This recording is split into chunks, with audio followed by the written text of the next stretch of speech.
You are listening to ProveText, a Glossa House podcast exploring Scripture and all things related to it. New episodes are released daily. For more information, check out glossahouse.com and subscribe to our channels on Spotify and YouTube. Welcome and enjoy. Hello and welcome to ProveText. I am Michael Halcomb, and today I have the great privilege to talk with Dr. Lou Markos, and I'm excited about this. If you're not familiar with his work, which you probably are, he's done some amazing stuff. He's writing on all kinds of web platforms, and he's got a YouTube channel, tons of books. Oh my gosh, the breadth across which you've written, Lou, is astounding. And it's great to have you on the podcast. Yes, thanks for coming on. Hey, thanks for having me on. Yes. So you're also, you are a professor at Houston Christian University. Right, used to be Houston Baptist University. About 18 months ago, we switched to Houston Christian. We're still the same, but we've always been a little bit more non-denominational, so we kind of went with Houston Christian. Right. Okay. Houston Baptist to Houston Christian. I just had one of your colleagues on did a conversation with him a little bit. I got another one of your colleagues coming up soon. So, yeah, we're getting into Houston Christian there. And, well, great. I mean, we're a center of apologetics. Yes. Us and Biola probably have the two best apologetics programs. It's pretty exciting. Yes. Yeah. So, I'm looking forward to, so one of the people I've already talked with is Phil Talon. Oh, great. Yeah, he's the dean of our School of Christian Thought. Great guy. Yeah, great guy. Brilliant Christian thinker. And so as we jump into this, I mean, you're teaching on courses, Romantic poetry and prose and Victorian poetry and prose, C.S. Lewis and Tolkien, myth and epic, film and art. And as I said, the books, the range across which you've written is astounding. From Plato to Christ, how Platonic thought shaped the Christian faith, the myth made fact. I think that'd be a fun one to talk about. Ancient voices and insiders look at the early church.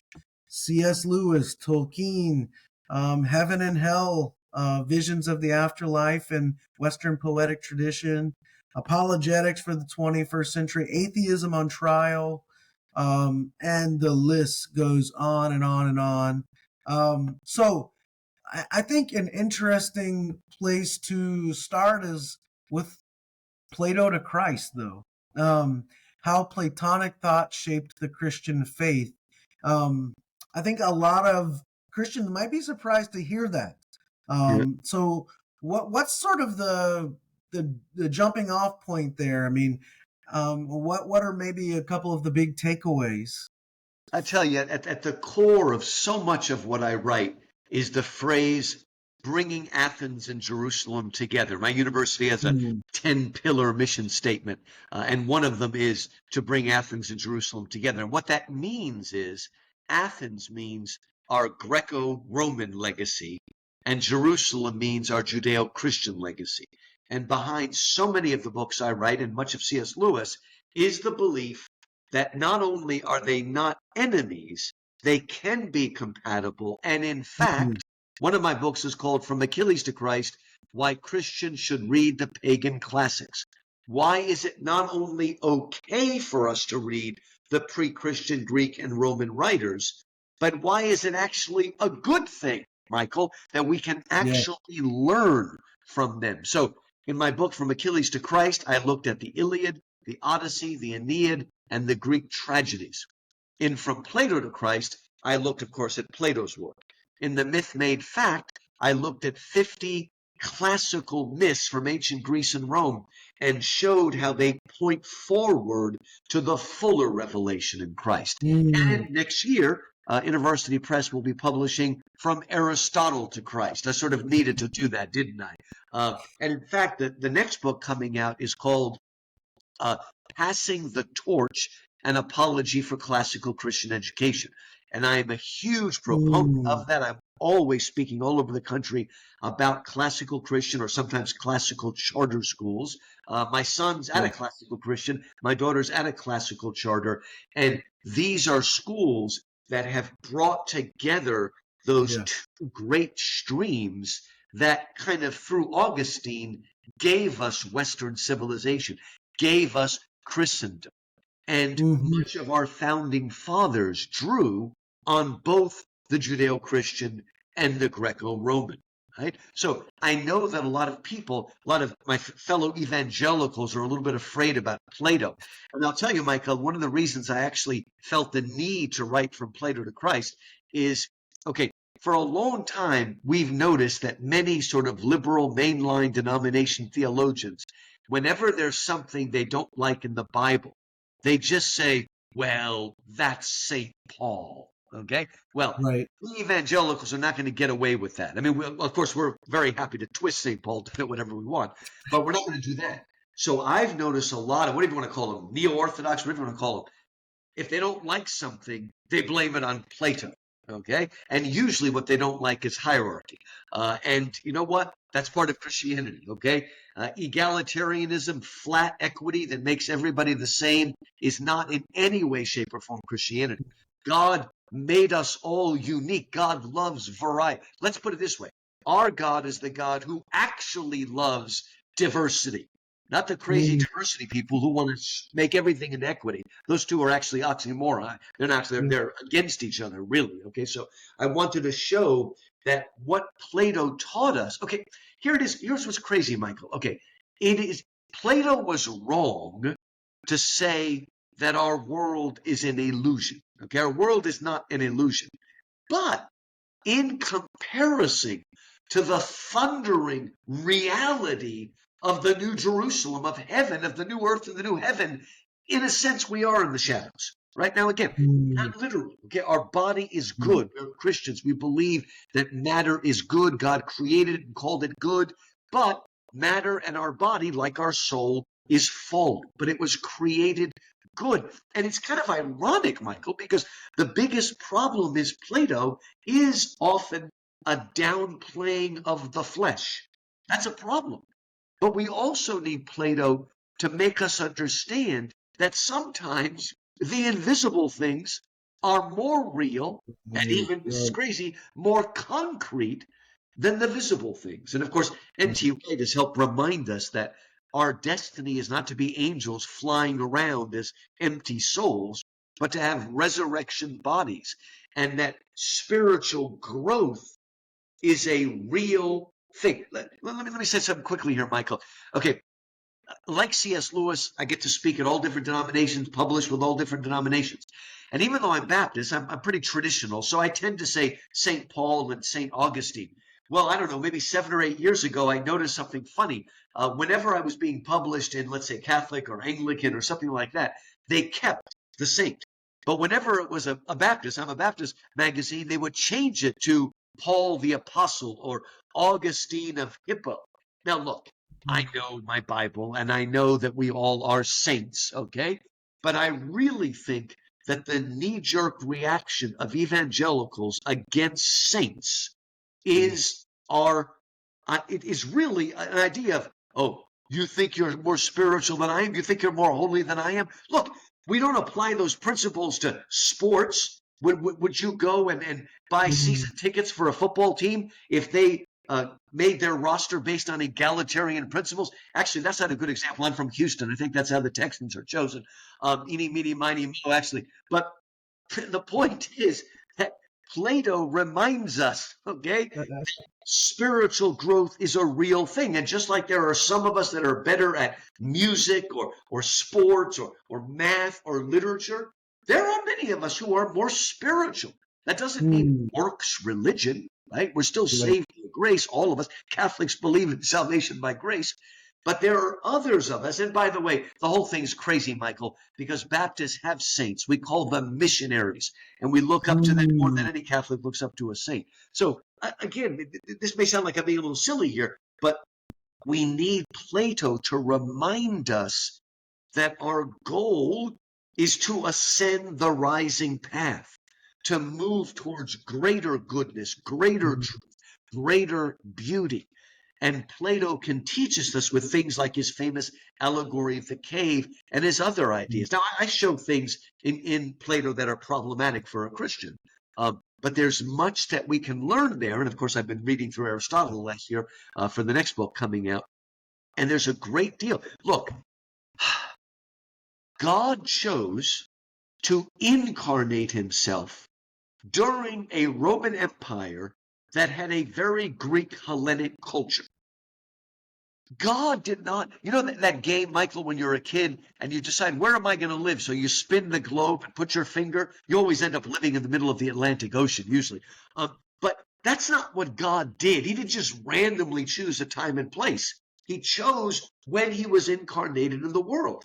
And so, look, I hope that a Chinese Christian will read my book and write a book called From Confucius to Christ. I believe that if you look for it, you are going to find intimations of Christianity all over the world, because God is the God of all people, right? Yeah. But I want to focus on Greco-Roman, not only because it created our culture, but because to fully understand the Gospels, the more you understand what the Greeks and Romans taught, the more you're going to understand the ideas out of which the Bible was written and the language in which it's written. Yeah, so this is interesting. I mean, a real life thing. So I used to be, my children were in classical education for the first majority of their life, right? And then we moved to Hawaii about 7 years ago, and I was teaching at a classical Christian school as the rhetoric, teaching rhetoric and Latin and debate coach and, all this. And then the school that we were part of out here started falling apart.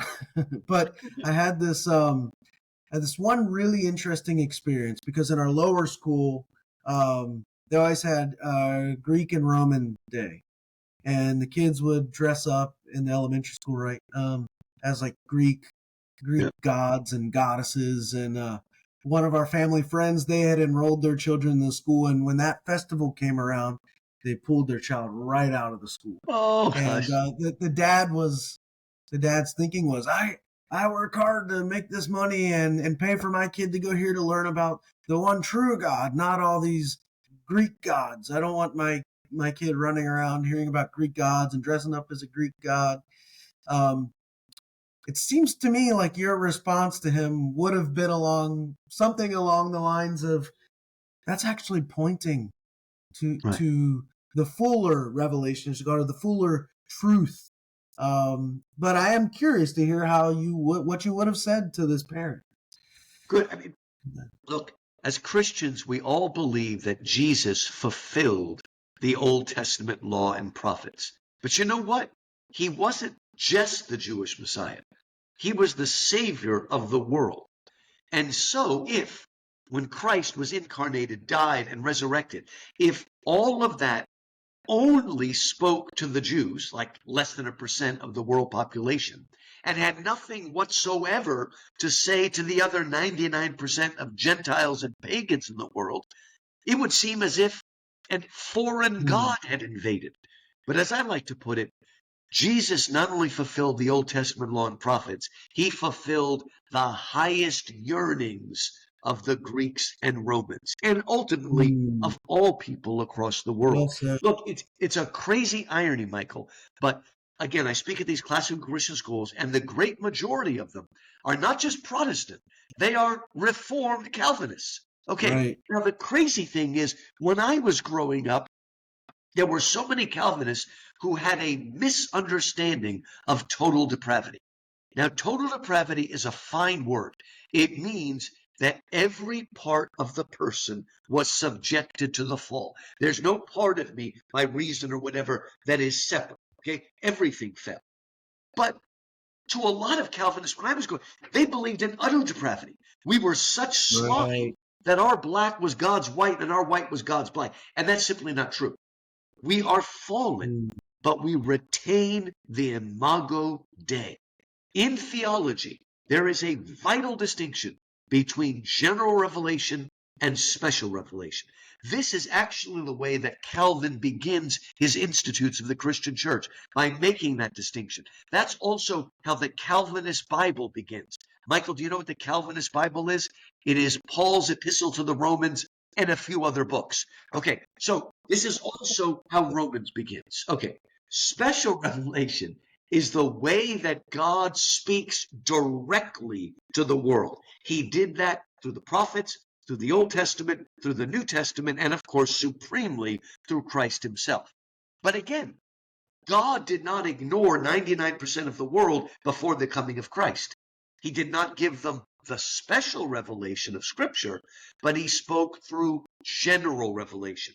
God speaks through creation. That's Romans chapter 1, right? God's glory is seen in what he made, and that's why people are without excuse, right? Chapter 2 of Romans speaks about the Gentiles who are without the law are a law unto themselves, for it is written upon their heart. We're speaking about conscience there. So God speaks to all people through creation, through conscience, through our reason, through our imagination as well, and through what C.S. Lewis called the good dreams of the pagans, right? So God speaks to us that way. Who do you think Melchizedek was? Melchizedek was not a Jew, right? He was a Gentile, and yet he obviously knew the God of the Bible. He called him El Elyon, God Most High. And Abraham accepted that name, El Elyon. Later on, Moses could not deal with all the Jews that he was supposed to be judging over. And so he got advice from his pagan father-in-law, Jethro, who told him to, basically delegate your authority, as we would say today, right? Ruth and Rahab were not part of the chosen people, and yet God brought them in to the chosen people, right? Look, anybody that believes that we can learn something from the pagan classics, and by the way, my son teaches at a classical Christian school where grammar school, they all dress up as a god or goddess, and my son says in 12th grade, they may not remember what I taught them in 3rd grade, but they all remember what god or goddess they were. So it's kind of funny, just telling me that recently. So the biblical, if you want to call it a proof text for why it is we can learn from the ancient Greeks and Romans is Acts chapter 17, the Areopagus, right? Many people will know that Paul is on his 2nd missionary journey. He's already gone to Philippi, which is up in Macedonia, and he has made his way through Berea, and now he's down in Athens. And as he walks around the Agora, the marketplace, he notices that there are idols to every single god. One writer of ancient antiquity said, it's easier to find a god than a man in Athens, right?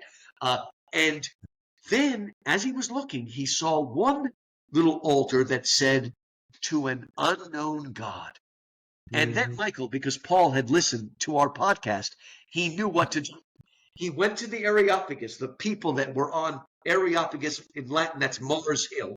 And that used to be a political place, but now they would meet there to discuss new ideas. Athens was a college town par excellence, and the Stoic and Epicurean philosophers wanted to carefully check out what new ideas were coming into the city. And so they gave Paul permission to speak. And Paul said, men of Athens, I can see that in all ways you are a very religious people, right? Because you have temples. He didn't say idols. He's building a bridge. I see you have temples and altars to every god. You even have an altar to an unknown God. And then Paul speaks the word that I believe all of the Greco-Roman world was waiting to hear.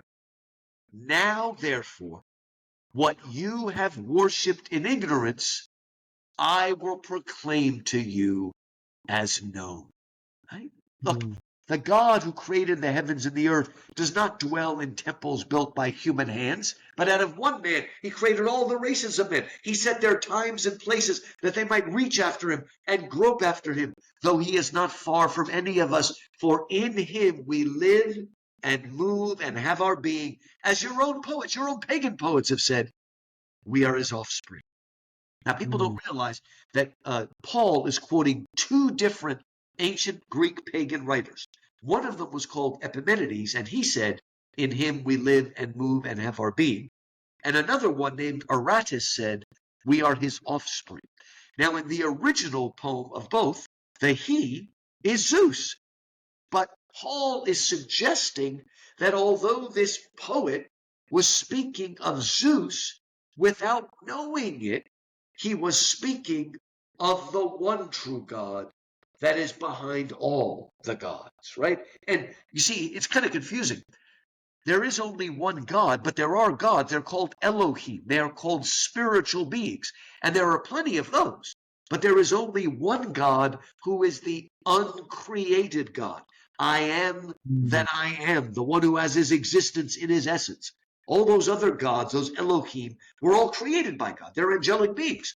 And in that sense, they're gods, okay? But there is only one God, one creator God. People like Richard Dawkins forget that. They say, well, if God created man, who created God? Well, you don't understand what the word God means with a capital G, obviously, right?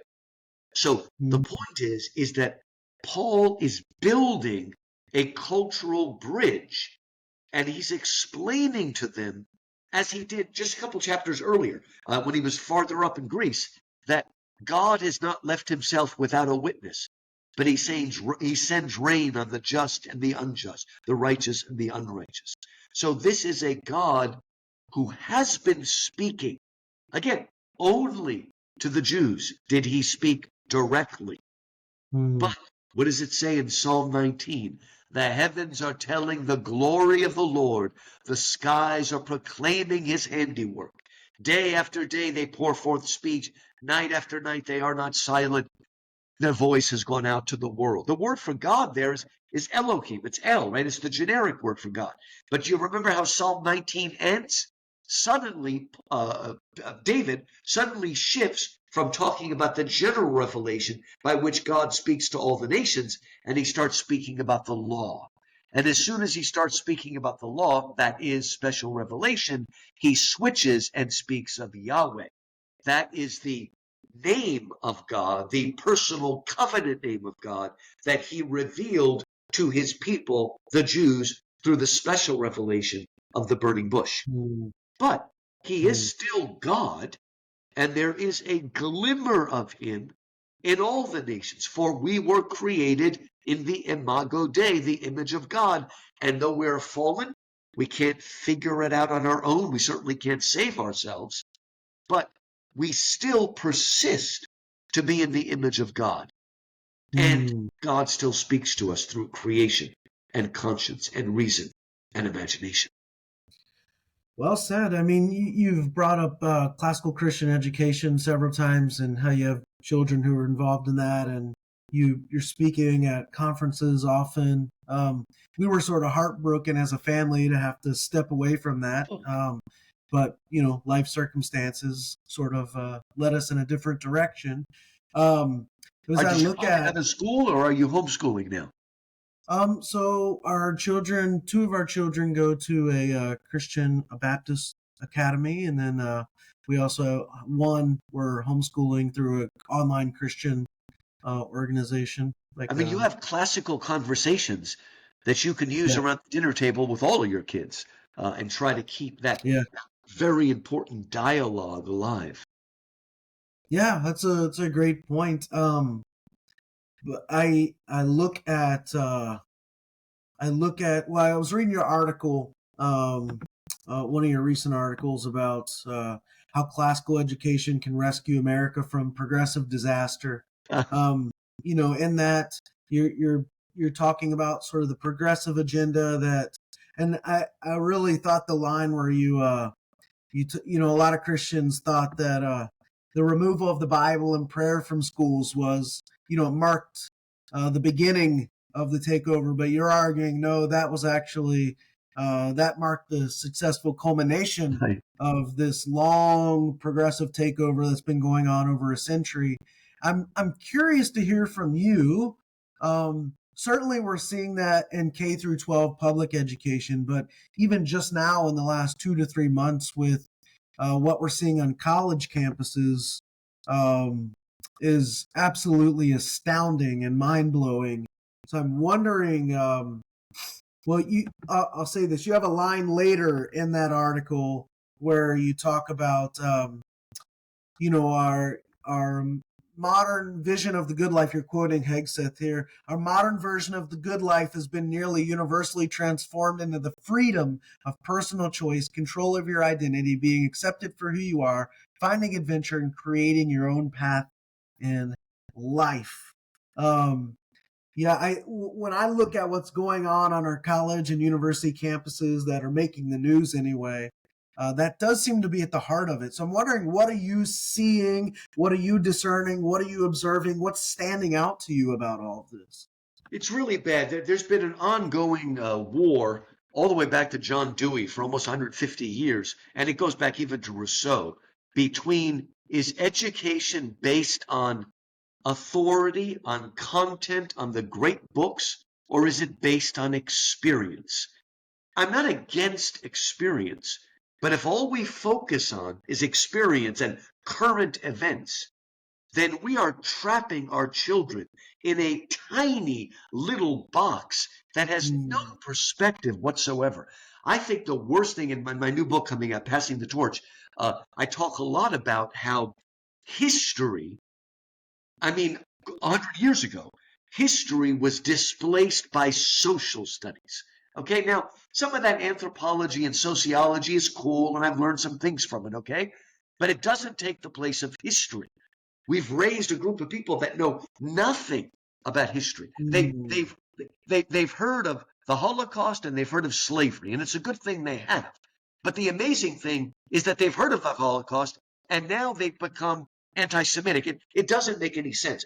It's Right. because they have no perspective at all. And I'm not just making fun of 18-year-olds. I'm talking about all of us that have grown up Right. with an education system that has thrown out any historical perspective. We have been unmoored from the great conversation that has been going on since Moses wrote the 5 books and Homer wrote the Iliad and the Odyssey, right? That's the foundation of Western civilization. And it includes Homer, Virgil, Dante, Milton, Aeschylus, Sophocles, Euripides, Plato, Aristotle, Cicero. All of these great minds, Augustine and Aquinas and Shakespeare and all. It was out of the crucible of this dialogue that our founding fathers created this amazing country. And, I still can't believe so many people have been just trying to destroy the Constitution for the last 50 years, but they haven't been able to. It's just a piece of paper. But into it, read the Federalist. The Federalist, by the way, the article you're quoting is on the website, The Federalist. If you just type my name in it, it's my review of a book by David Hegseth and David Goodwin. Paul Hegseth and David Goodwin. Peter Hegseth. I'll get that right. Peter Hegseth and David Goodwin, called The Battle for the American Mind. And it works out what's been going on for almost 150 years. And it is removing our true legacy and replacing it with, again, a modern progressive legacy that's just in constant change. I think the most insidious thing, and Hegseth and Goodwin really helped to draw this out, is that if you go back a little over 100 years, what happened is that they took away as they call it, the Western Christian paideia, the great legacy on which our country was built. They took that away, and for a stopgap measure, they replaced it with patriotism. Now, it's kind of funny because we think of the patriots as being all on the right and the left hating patriotism. Well, guess what? In the beginning, they used a secular patriotism to take the place of that Western Christian paideia. And do you know that the original Pledge of Allegiance did not include the word under God? It was meant to be a secular pledge. And it was Eisenhower who added under God to distinguish us from the literally godless communists of the Soviet Union. Right? They're Marxists. They are literally godless, okay? I'm not making a slur. Atheism undergirds what they were doing in the Soviet Union, Maoist China, everywhere else, where we've seen this kind of Marxism. And what happened is that for a long time, that secular pledge was used as a substitute to move us away from our real tradition. But now that that real tradition has been killed, the progressives are happy to throw off patriotism and give it to us. I mean, us as the conservatives, right? Right. Now, I'm not saying we shouldn't be patriotic. I think that's a good thing, right? God made us to be linked to the land where we live. I wish that evangelicals would learn something from Catholics. Catholic social justice is called subsidiarity. And its belief is that in the social, economic, political spheres, you should always do things on the smallest and most local level. That doesn't mean we don't need a federal government, but anything that can be done on the local level should be done. Small is good, right? And look, if you're a conservative like me, obviously you should be suspicious of big government, but you should also be a little suspicious of big business. When big business gets so big that it loses its humanity and its human connection and everybody else becomes faceless, it's no different than faceless bureaucrats. Look, I don't like the idea of socialized medicine, but what we have right now is not much better. We have faceless business bureaucrats rather than faceless government bureaucrats. But in either case, the human element has been pressed out. And we need to bring that human element back in. And I tell you, if I want hopefulness for the future, Michael, I go to a classical Christian school and listen to those children who are working within a tradition, who are filled with wonder, who are filled with gratitude. What do you think about that, Michael? Gratitude. I don't see that much. Those people on college campuses going crazy are not grateful for anything, right? Now, they still want their college debts paid off by Joe Biden, okay? And then they'll go about and destroy the entire system. I mean, I don't want to get terribly political here, but there is a problem going on here that's insane, okay? These same crazy radicals who are pushing for Hamas would be instantly killed if they landed in Hamas territory. I mean, it's like a sick joke. I mean, I live in an era when I read the Babylon Bee, and I'm actually not sure if it's if it's real or parody. That's how bad things have become. Unbelievable. So it's just wonderful. But again, we want to, and look, it's not like the writers of the great books are a bunch of status quo people. Dante put a whole lot of popes in hell, but he maintained his allegiance to the Catholic Church. It's about wrestling. It's not about shutting off your mind and following the party line. That is not what comes out of classical Christian education. Let me tell you what gave me so much hope. There was this survey done called the Good Soil Survey, in which they surveyed graduates of every kind of school, public, private Christian, classical Christian, all of them. And it was amazing how high the scores were for classical Christian, even though it wasn't the classical Christians doing it. And here's the transformation, Michael. What they discovered is that graduates of a classical Christian high school are more likely to be opposed to gay marriage, but they're more likely than anybody else to actually have a gay friend. Now, right there is why classical Christian schools are going to change the world, because they are sticking with a moral biblical standard, but they still have a love for human beings, and they want to bring them in to a real fulfilling life and not a life that is self-destructive.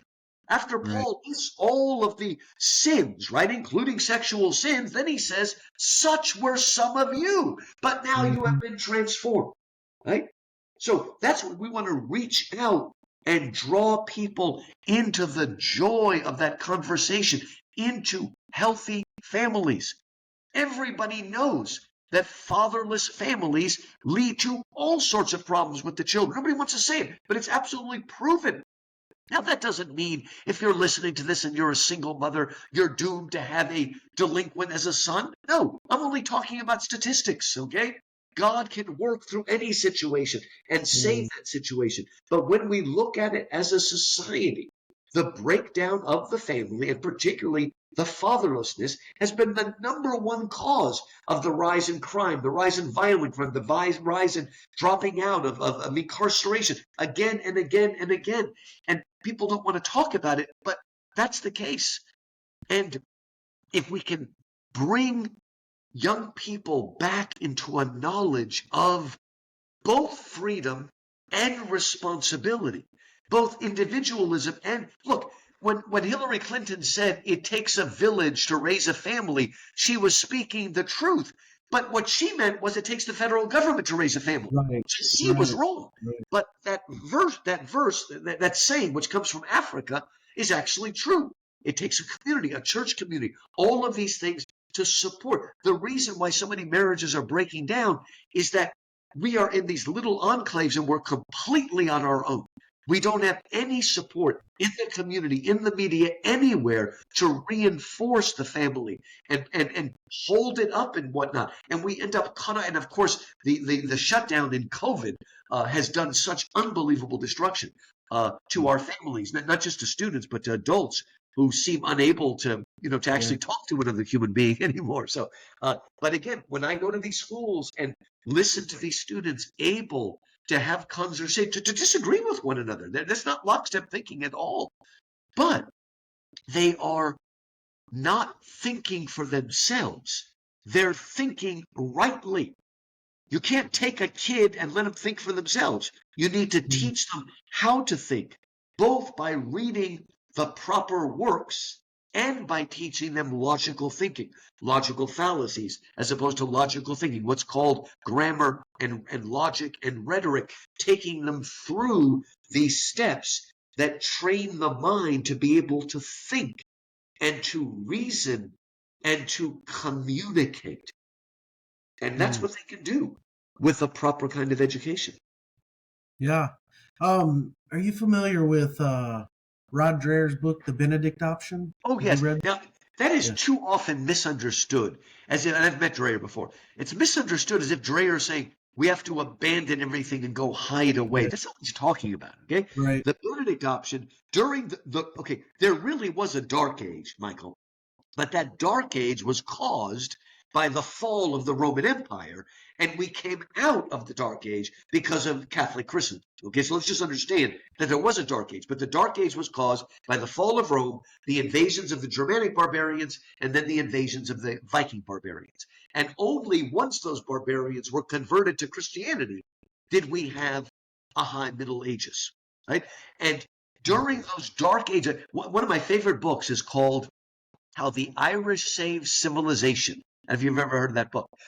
But in it, it shows that a lot of the pagan classics were actually preserved in these Irish monasteries in the middle of nowhere because they were keeping learning and language alive. So the Benedict option does not mean remove yourself completely from politics. It means be the change that you want to see. If you want to restore the family, make your family and every family in your church and school as strong as it can be so that they will be salt and light in the world. So again, we have to not misunderstand that. By the way, Rod also wrote a book called Live Not by Lies. And he showed that these people that lived through Eastern Bloc communism, they come to our school, our country and say, what's going on? Do you people realize the warning signs of censorship and everything else? We saw it, 60, 70 years ago. And we see it in your country. Wake up before it's too late. Yeah. If we can't speak the truth, at least do not speak a lie. Do not say a man can be a woman and a woman can be a man to make people happy when you're actually speaking a lie.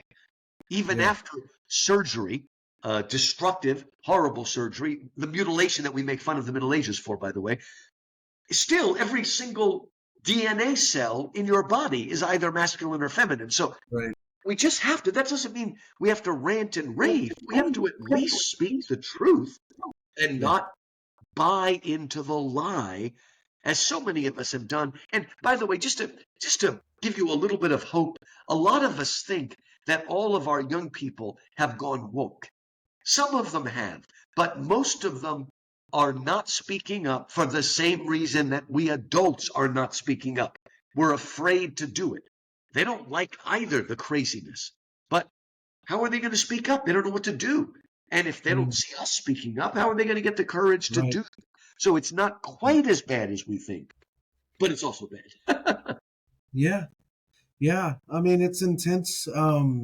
Definitely to have children, growing up in the midst of this and seeing the insanity, um, being in high school, for example, and having peers question, and although their setting is far and above many settings, but it is interesting to be bringing children up in this. And I'm part of a Protestant denomination. I'm a pastor in a Church of the Nazarene. I'm a professor as well, but where the issue of human sexuality is beginning. It's in the initial stages, perhaps, of devouring us.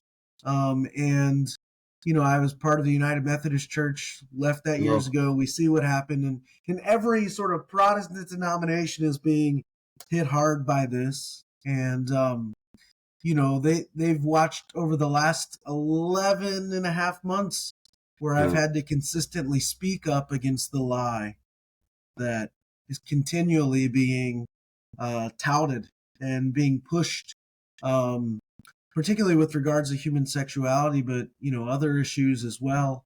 And Let me tell you what the real tragedy is here. I've written an essay about this a while back. Okay, you will sometimes hear people say that, well, sexual sin is less bad than other sins. Now, to a certain extent, that is true. Sexual sin is a sin of the flesh, and the sins of the flesh tend to be less bad than the sins of the soul. Pride and greed and avarice and all those sorts of things. Okay, that's true. But what has happened over the last 10 or 15 years is terrible. Because of what's coming out of our churches, what's coming out of our media, they have taken a sin of the flesh and turned it into a sin of the soul. This is no longer a poor man straddled with a homosexual orientation that gives into it and tries to fight it and tries to come out and tries to repent and is working as hard as he can. That is no longer the case. The case now is raise your fist to God and say, screw you, this is who I am. Do you understand how sexual temptation has given way to the sin of Satan, right? I will not serve. I am, and there is no other beside me. I get to define who I am. Again, I raise my fist against God. This is really, really destructive. It's just like, I'll give you another example of this that's parallel to it. The only thing that the new atheists have left to fight us with, because they've lost on every other front, is saying, well, let's look at the conquest of Canaan. God is an ethnic cleanser. That's about all they have left. And what's happening is, okay, it would be bad enough if our students were just saying, well, maybe I can't really believe the book of Joshua. Maybe it's not really inspired. Now, that's a pretty darn thing, especially if you're a good evangelical. But there's something worse. And you know what the worst thing is, Michael? We're raising a generation, and they're being raised by their professors to believe that they are morally superior to the God of the Old Testament. It is the return of Marcionism, one of the worst heresies of the early church. And because we don't read Tertullian, we have no way to answer it anymore, even though it's already been answered for thousands of years. But we're stuck in our little modernist bubble, and we don't know. I mean, it's unbelievable. I can't remember, was it one of those Hillsong people or whatever who left the faith? And he left the faith because he said, do you know that we believe that people go to hell? Like no one's ever wrestled with that for the last 2,000 years. God sends people to hell. Oh my gosh, I can't be part of this church. It's unbelievable. People actually say those things, Michael. It's unbelievable because there's absolutely no perspective. As C.S. Lewis put, all the greatest defenses of the problem of pain were written before the invention of, what is that called? Anesthesia, right? When people were operated on without any anesthesia, right? The people who now write the worst attacks against God because of the problem of evil and suffering are the most privileged white heterosexual liberal theologians in more ease than even a king had 1,000 years ago. And yet he's attacking God because there's pain and suffering in the world. It's unbelievable what's happening. I feel so sad for people that really have PTSD because of shell shock in the army or because of some molestation by a relative to a girl when he was young. All of those things are real. But then when you hear people who give reasons why they have PTSD now, they are just demeaning all the people that have really, really suffered. I went to college at a time when they started talking about, quote, date rape, okay? And so instead of the horror of real rape, I saw people at my school where the boy got drunk, the girl got drunk, they slept together, the girl woke up and said, I didn't like that. Look, they're both equally guilty of fornication, okay? But when you are allowed to call that date rape, you are now, you're looking down at every woman that has actually experienced the horror of a physical rape. So we have got to get our perspective back here. Oh my, at first I was just laughing at it. You remember what they called Occupy Wall Street, where all those silly rich white boys holding expensive cell phones were over there raising their fist against Wall Street and the very system that allows them to have a cell phone? Okay, it was easy to laugh at those guys. They were just idiots, right? But this is not funny anymore. This is leading to real anti-Semitism. This is leading to the mutilation of children. This is leading to a group of people who, even if they stop before mutilating themselves, will likely be infertile for the rest of their life. Now we're talking about real consequences. And I can't believe what I'm hearing. And I hate to say it, but I'm hearing some anti-Semitism on the right. But it's not coming from the Hamas nonsense. It's coming from, conspiracy theory thinking, that there's got to be somebody behind it, and so it must be the Masons and the Jews, as if they think they invented that. People have been saying that nonsense for 1,000 years too. So what are we doing, okay? The answer to this is an education that truly opens our mind, that allows us to see that these struggles have been fought for 2,000 years. They are not. I wrote a book called Atheism on Trial. That was the title that my publisher gave it, and it's a cool title, but it's not really what my book's about. My book is really about there's nothing new under the sun. And every single argument the new atheists are making has been made for thousands of years and has been answered for thousands of years, not only by Christians like Augustine and Aquinas, but by higher virtuous pagans like Plato, Aristotle, and Cicero. Right? But again, because we don't know our own history, we are fighting the same battles over and over again. Again, Tertullian completely answered Marcion almost 1,800 years ago, but we don't read Tertullian, and so we're fooled by it all over again. What are we doing? I mean, let me just give you just a simple example where just simple logic will skewer something. I am so tired of all of this feminist talk about mansplaining. Okay, look, I've met a lot of people who mansplain, and they do that.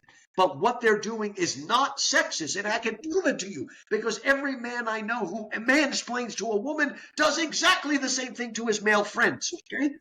Look, the difference is that when I'm a man, if my mansplaining friend knows what he's talking about, I listen to him and learn. If he doesn't know what he's talking about, I just laugh him off and go on with my day. But the woman is intimidated by it. Look, it's got nothing to do with sexism. It's just got to do with a know-it-all, and there's just lots of men who are know-it-all, just like there's lots of women who are busybodies. And when women busybody their husbands, they're not being sexist because they busybody their female friends too. Okay, so look, I'm just using that as an example of just a little bit of logic to see through what's going on, to understand that the only reason these crazy people can push for diversity, equity, and inclusion is because they are attacking the only historical legacy that allows them to do that without being shot. Okay, so what are we doing? As Tim Keller said, every single culture has had slavery. Only the Judeo-Christian culture has eliminated it. Let's just remember this and put it back in perspective. And again, we keep coming back to this kind of education, but it does help put things in perspective when we really read them and wrestle with these ideas. Yeah, well said. Man, so much to think about. You mentioned you have a couple books coming out. Say a little bit about those, and we'll start to wrap up here. Okay. First, I should mention, because this will interest people, because again, like C.S. Lewis, I want to be a Renaissance man. I want to learn from everything. So the next book, it should be out in a month or so. It'll be on the Amazon page when it comes out. Is called My Life in Film: How the Movie Shaped My Soul. and I go through 20 films from the golden age of Hollywood, the 1930s and 40s. Casablanca, It's a Wonderful Life, Mr. Smith Goes to Washington, Wuthering Heights, Grapes of Wrath, all these great, great movies, Citizen Kane. And I talk about, the message of those and how that shaped me. And look, I love these people that say Hollywood is evil because it's run by the Jews. Okay, first of all, Hollywood is not run by the Jews today. Hollywood was run by the Jews in the 1930s and 40s, and the movies were more moral and more family friendly than they are today when the Jews no longer control Hollywood. Okay, so, because I even talk about the foundation of the system. So if you're interested and want to know what movies to watch, get that book. I also have long lists of other movies to watch. Okay, but sometime in the fall, InterVarsity will come out with Passing the Torch, an apology for classical Christian education. Now, what's unique about my approach is I spend a long introduction of about 10,000 words answering the question, what is the nature of man? Because until you understand that we are made in God's image but fallen, until you understand that we are enfleshed souls, until you understand all these aspects of who we are, then you can't educate us, okay? Most of our educational initiatives are wrong because they don't understand who we are. So I spent a long time laying down 10 things of what is the nature of man. Then I go through all different elements that are unique to classical Christian education, but actually have been around forever. So that would include things like it is liberal arts and not vocational. Things like it is grounded in the great books, right? Things like we actually read the great books and not textbooks. Another thing I talk about is how we are driven by history and not social studies, why we're driven by the humanities rather than the social sciences, and why we believe an education in virtue, not an education in values. Okay, and then the third part, I actually get into dialogue with some of the big movers and shakers. So first I have a dialogue with Plato's Republic. Then I have a dialogue with Augustine's what's called On the Christian Doctrine, De Doctrina Christina, De Doctrina Christiana. Right? Then I have a dialogue with Rousseau, who I disagree with, but I still try to find things. Then I have a long dialogue with John Dewey's Democracy in America. Then I look at Abolition of Man by C.S. Lewis. Then I look at the work of Dorothy Sayers and Charlotte Mason. And then I end by looking at E.D. Hirsch and what was that guy's name? Neil Postman. Again, so it's kind of a rounded defense of this kind of education and what it does. And then finally in 2025, InterVarsity, and they published From Achilles to Christ and they published From Plato to Christ, and they've been at me to do From Aristotle to Christ. And I'm more a Platonist by nature, but I just spent the last entire year rereading all the Aristotle, and I really focus on how Aristotle helped Christian theologians sort of clarify some of so people like Augustine, people like Aquinas, people like Dante. And so I go back and forth looking at what Aristotle has to teach us about the nature of ethics, right? And again, just the nature of reality. So those are the things that are coming out soon. Oh, I should also mention, because I'm like C.S. Lewis, I wrote a children's novel called The Dreaming Stone, in which my kids become part of Greek mythology and learn that Christ is the myth made fact. In the sequel, In the Shadow of Troy, they become part of the Iliad and the Odyssey. But this summer, finally, the third book in the trilogy called The Gates of Freedom will come out. And while my son is helping Leonidas and the 300 Spartans, my daughter is helping Esther, since the villain in both stories is Xerxes, right? So it's my way of drawing young people into first mythology, then legend, and then history in a fun way, but in a way that has deeper levels of meaning. So like Lewis, I keep trying to do all different things because I think that's how we grow. That's certainly what made the Renaissance and Middle Ages great. So before you go, I mean, you just touched on this, Jesus Christ, the true myth, right? Good. Say something about that. I think people, again, evangelicals might sneeze at something like that or squirm at the least, right? To hear Jesus and myth in the same sentence. But when you're talking about that, what are you meaning?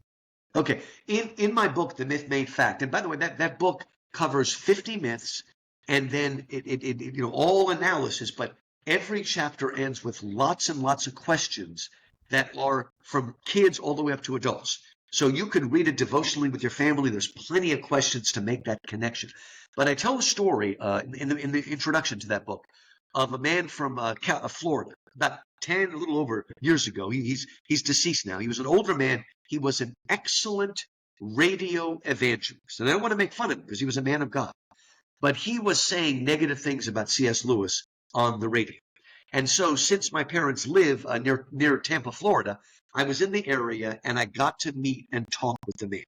Now, as I guessed, he had not read anything by C.S. Lewis. He had read an essay about him online that said he was a heretic. Okay, I'm used to that. What took me by surprise was when I said to him, "Sir, what have you read by C.S. Lewis? Have you read the Chronicles of Narnia?" And his response was, "Ever since I became a Christian 40 years ago, I have not read a single work of fiction."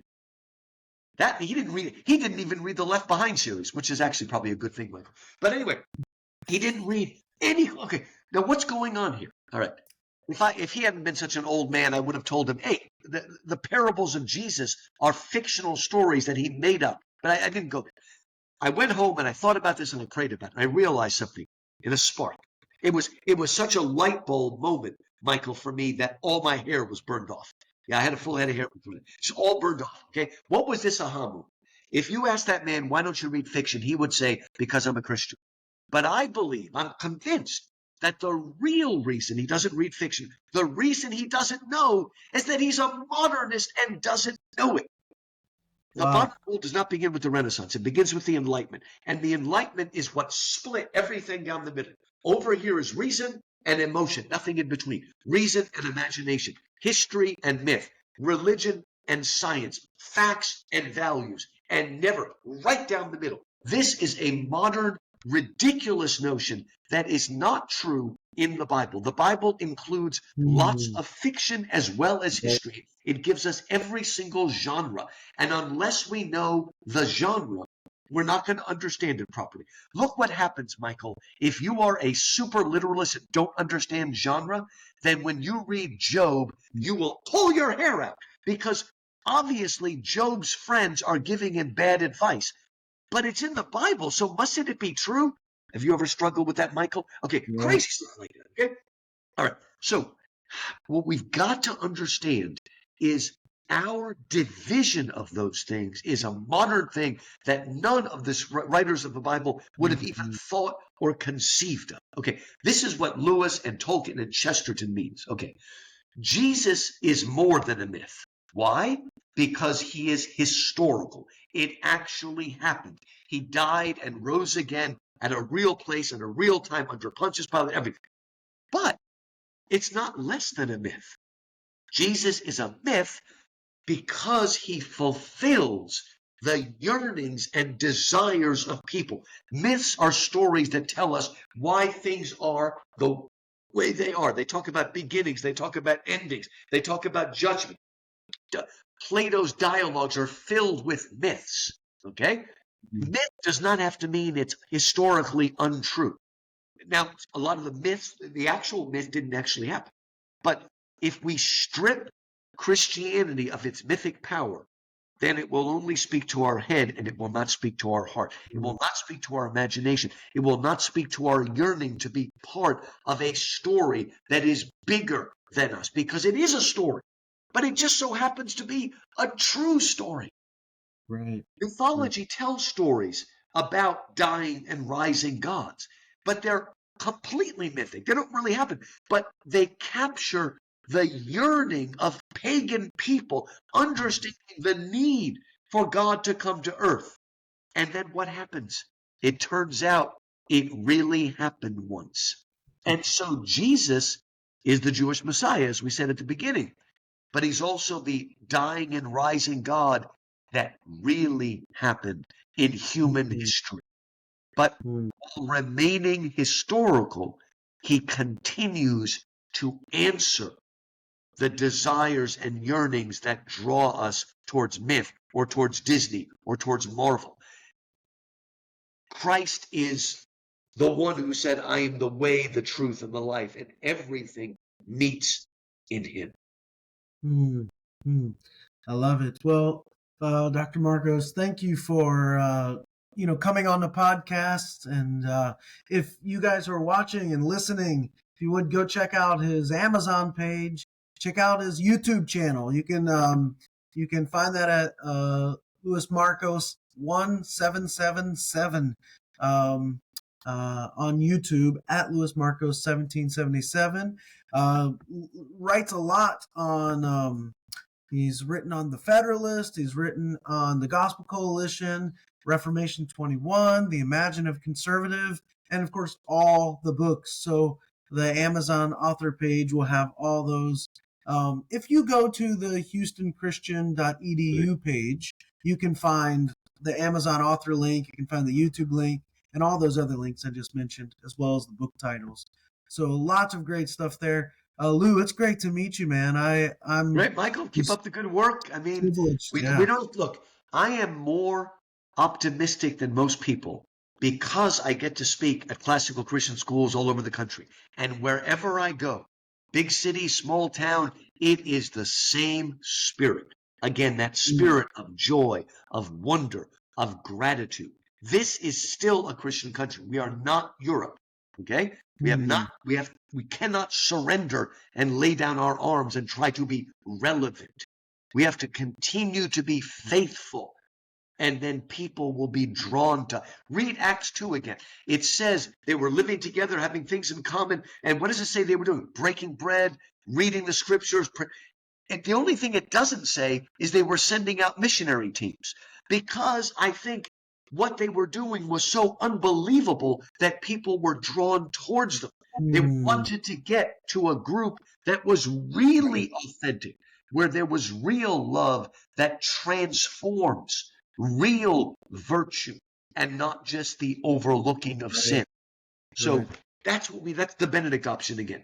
We need to be the best families and churches and schools we can be. And if we build it, they will come. Well, thank you all for watching. Thank you for listening. Check out gloshouse.com, the Gloshouse YouTube page, Gloshouse TV, and the ProveText podcast. We're going to stop there, my friends, and say I hope that helps. Interested in growing your ancient language skills but not sure where to start? Gloshouse can help. From illustrated readers and short stories to lexicons and grammars, Gloshouse offers a variety of resources for beginning, intermediate, and experienced ancient language learners. Head to gloshouse.com today. Gloshouse, language resources for the global community.